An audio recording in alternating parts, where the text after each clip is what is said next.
कहते हैं कि भारत में कभी एक ऐसा समय था कि यहाँ के राजा लग्जरी के मामले में अंग्रेजों को भी पछाड़ देते थे। बात हीरे जवाहरात की हो या फिर महंगी गाड़ियों की, भारत के राजा अपनी अमीरी दिखाने में किसी से पीछे नहीं रहे। ऐसे ही एक राजा थे, महाराजा जयसिंह प्रभाकर।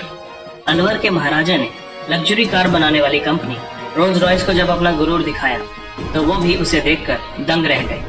उन्होंने रोल्स रॉयस को घुटनों पर ला दिया था। महाराजा जयसिंह प्रभाकर ने आखिर ऐसा क्यों किया, चलिए जानते हैं। ये बात है 1920 की, जब महाराजा जयसिंह अपने देश से दूर लंदन में अपना समय व्यतीत कर रहे थे। भारत में तो वो सोने से लदे और बड़े काफिलों में घुमा करते थे, लेकिन लंदन में वो एक आम जीवन बिता रहे थे। माना जाता है कि इस कारण ही उन्होंने कोई शाही पोशाक नहीं पहनी थी और न ही उनके साथ दर्जनों नौकर थे। वो बस अकेले ही लंदन की सड़कों पर घूम रहे थे। एक दिन ऐसे ही घूमते हुए उन्हें एक सड़क किनारे रोल्स रॉयस का शोरूम दिखाई दिया। माना जाता है कि जयसिंह लग्जरी गाड़ियों के बहुत शौकीन थे। शोरूम में नई रोल्स रॉयस को देखते ही उन्होंने उसे लेने का फैसला कर लिया और बढ़ गए शोरूम की ओर। अपनी पसंदीदा रोल्स रॉयस को लेने के लिए जयसिंह इतने उतावले थे कि उसी वक्त उसे खरीदने की फिराक में दुकान में घुस गए। दुकान में जाते ही उनकी नजर उस गाड़ी पर पड़ी जिसने उनका ध्यान अपनी ओर आकर्षित किया था।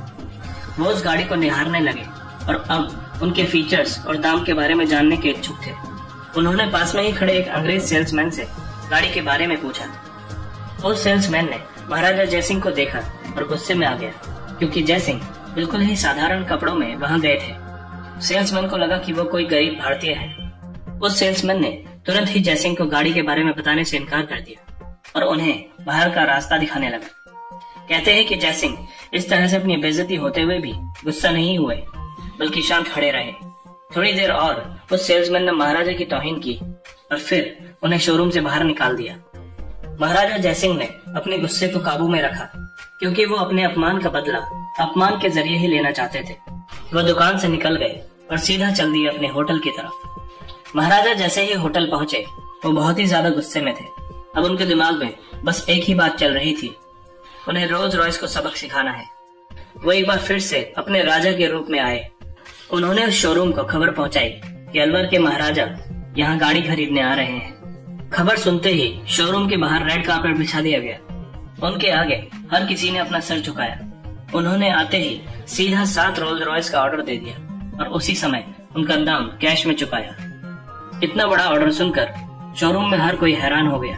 इतना ही नहीं, उन्होंने गाड़ियों को सीधा भारत अपने राजमहल में पहुंचाने के लिए कहा और साथ में उस घमंडी सेल्समैन को भी। शोरूम वाले इतना बड़ा ऑर्डर मिलने पर खुशियां मना रहे थे, जबकि महाराजा का असली खेल तो अभी बाकी था। गाड़ियां जैसे ही भारत पहुंची, महाराजा ने अपना खेल शुरू कर दिया। उन्होंने सभी गाड़ियों को नगर पालिका को दे दिया और कहा कि आज से शहर का सारा कचरा इन्हीं गाड़ियों में उठाया जाएगा। और ये सुनते ही उस सेल्समैन के पैरों तले जमीन खिसक गई। जैसे ही ये काम शुरू हुआ, इसकी खबर जंगल की आग की तरह हर जगह फैल गई। हर कोई ये सुन के हैरान हो गया कि भला इतनी महंगी गाड़ी कोई कैसे कचरा गाड़ी की तरह इस्तेमाल कर सकता है। हर सुबह उस लग्जरी गाड़ी को नगर पालिका के लोग कचरे से भरते थे, जिसे देखकर अंग्रेजों के चेहरे का रंग गायब हो जाता था। महाराजा जयसिंह का ये दाव देखकर वो सेल्समैन भी समझ गया कि उसने गलत जगह पंगा ले लिया। जब ये खबर यूरोप और अमेरिका में पहुंची तो रोल्स रॉयस के ग्राहक इसे सुनकर बहुत दुखी हुए। रोल्स रॉयस के नाम में अब पहले जैसी रईसियत नहीं दिखाई जा सकती थी। हर कोई मजाक उड़ा रहा था कि जिस गाड़ी में भारत अपना कचरा रखता है उसे कैसे कोई चला सकता है। देखते ही देखते रोल्स रॉयस का मार्केट नीचे गिरने लगा। ग्राहक अब उनकी गाड़ियों में दिलचस्पी नहीं ले रहे थे। कंपनी नीचे गिरने लगी। दूसरी ओर महाराजा जयसिंह प्रभाकर इस पूरे नजारे का मजा ले रहे थे। उनका प्लान पूरी तरह से काम कर रहा था। जब रोल्स रॉयस अपनी साख बचाने में कामयाब नहीं हो पाई तो उन्होंने अपने घुटने जयसिंह के आगे टेक दिए। कंपनी की तरफ से उन्हें एक पत्र आया जिसमें रोल्स रॉयस ने उनसे माफी मांगी और कहा कि उनकी गाड़ी से कचरा उठाना बंद कर दें। साथ में उन्होंने महाराज को 6 नई रोल्स रॉयस देने का भी वादा किया, और वो भी मुफ्त में। महाराजा का काम तो हो चुका था, इसलिए उन्होंने कंपनी को माफ कर दिया और गाड़ी से कचरा उठाने का काम बंद करवा दिया। महाराजा जयसिंह ने पूरी दुनिया को यह दिखा दिया कि इंसान को कभी भी उसके लिबास से नहीं आंकना चाहिए। एक छोटी सी भूल के कारण ही रोल्स रॉयस जैसी बड़ी कंपनी को इतने बुरे दिन देखने पड़े। महाराजा जयसिंह प्रभाकर के इस कदम के बारे में आप लोगों की क्या राय है? कमेंट्स के जरिए हमें जरूर बताएं।